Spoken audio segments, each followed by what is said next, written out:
la Cour constitutionnelle, la semaine dernière, a déclaré la loi organique sur le Conseil économique et social, adoptée par l'Assemblée nationale le 21 juin 2024, conforme à la Constitution, ceci à la demande du président de la République, le président Patrice Talon.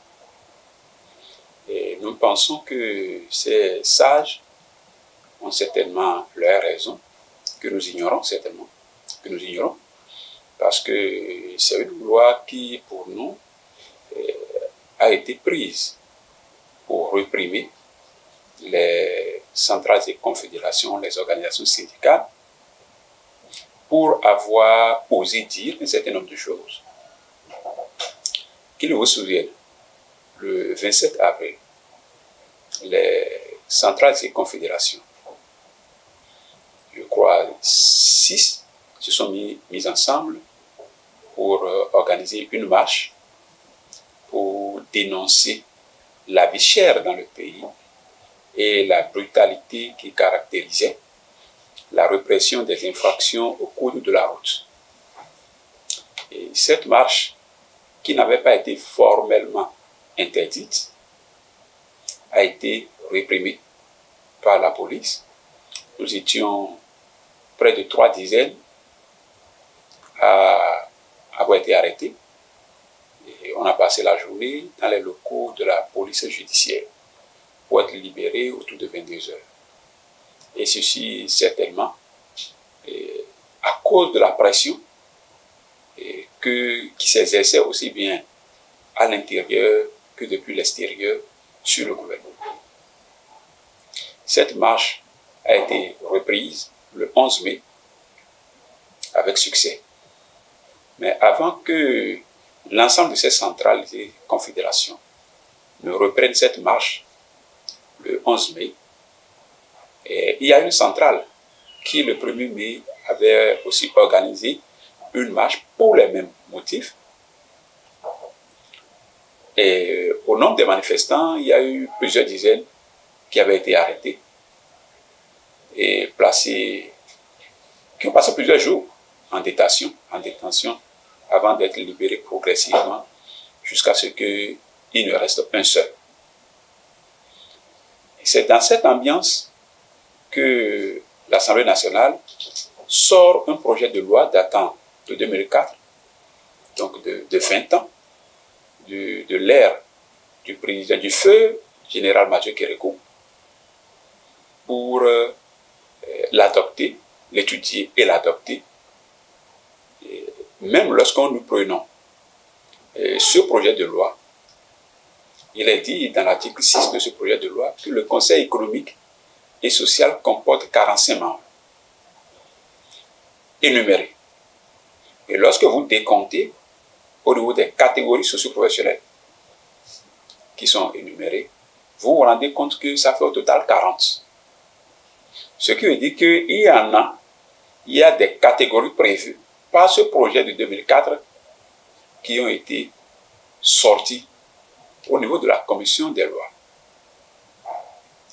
Et donc la commission des lois, en se basant sur un vieux projet de 2004, est venue maintenant, 20 ans après, écrire en réalité une nouvelle loi organique sur le Conseil économique et social qui a été adoptée le 21 juin, malgré notre démarche vers l'Assemblée nationale pour donc leur demander de ne pas passer à l'acte avec ce qu'ils veulent faire. Mais il faut aussi le dire, la veille, le 20 juin, je crois, le 20 au 19 juin, la même Assemblée nationale avait déjà adopté la loi sur la Commission béninoise des droits de l'homme. Et cette loi aussi adoptée quelques heures plus tôt, supprimait aussi le représentant des centrales et confédérations devant siéger au niveau de cette commission. Donc lorsque nous faisons le recoupement, on se dit, c'est en réponse à la manifestation des travailleurs sous l'égide des centrales et confédérations pour dénoncer la vie chère la brutalité policière qui caractérisait à l'époque la répression des infractions au cours de la route, que ces lois ont été prises pour punir les centrales et confédérations, pour avoir osé dire que dans la gouvernance, qu'il y a des aspects qui méritaient d'être revus. C'est notre lecture de la chose. En ce qui concerne les sages de la cour, bon, nous pensons qu'il s'agit quand même des professeurs de rang magistral. C'est des professeurs de haut rang. Nous allons nous charger de diffuser suffisamment aussi, à travers le monde, leur arrêt pour que leurs collègues qui se trouvent dans d'autres pays ou dans d'autres continents puissent apprécier la qualité de leur travail en tant que sages au niveau de la Cour constitutionnelle. Il est vrai, les décisions de la Cour sont sans recours, mais on peut les commenter. On peut les commenter. Nous trouvons que la Cour a manqué une occasion de nous convaincre de la qualité des hommes qui la composent.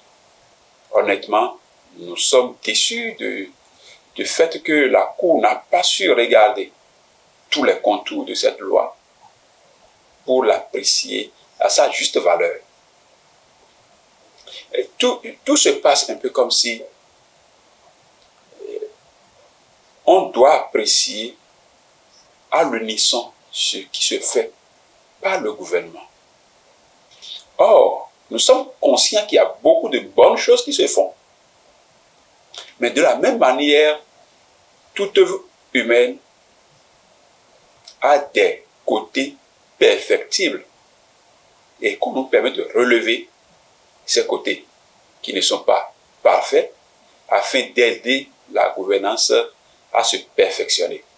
C'est ce que nous essayons de faire, mais il nous semble que nous sommes mal compris. C'est un peu comme actuellement. Beaucoup de travailleurs grognent parce que l'Office de radiodiffusion et télévision du Bénin, ORTB, est devenu une société commerciale. Donc, à ce titre, le travailleur se demande pourquoi on lui fait de prélèvements pour le compte de cette société, qu'on n'appelle plus Office, qui est devenue société commerciale. Mais on prélève le travailleur pour le compte de cette société.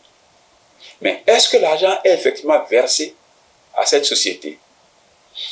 Et au même moment qu'on prélève le travailleur, nous, représentants légitimes et légaux de ces travailleurs, nous n'avons pas de droit de regard sur ce qui se fait, sur la gestion de cette société.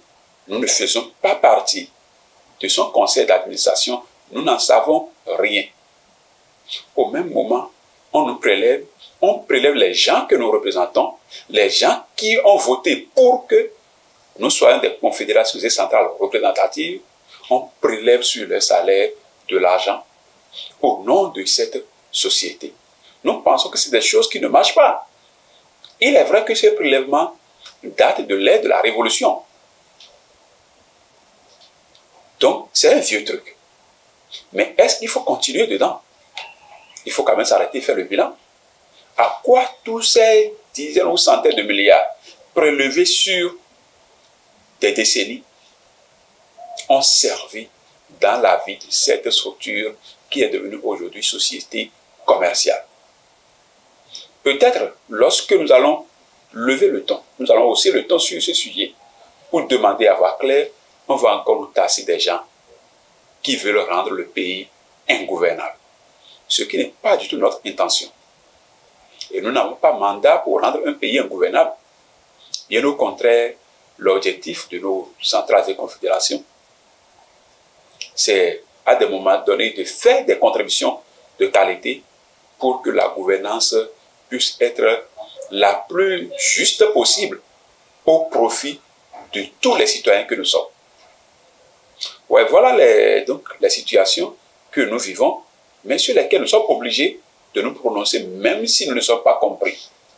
Mais nous espérons que le chef de l'État, avec le temps, comprendra quand même que cette loi sur le Conseil économique et social ne mérite pas d'être promulgué en l'état. Parce que le fait, c'est créer dans notre pays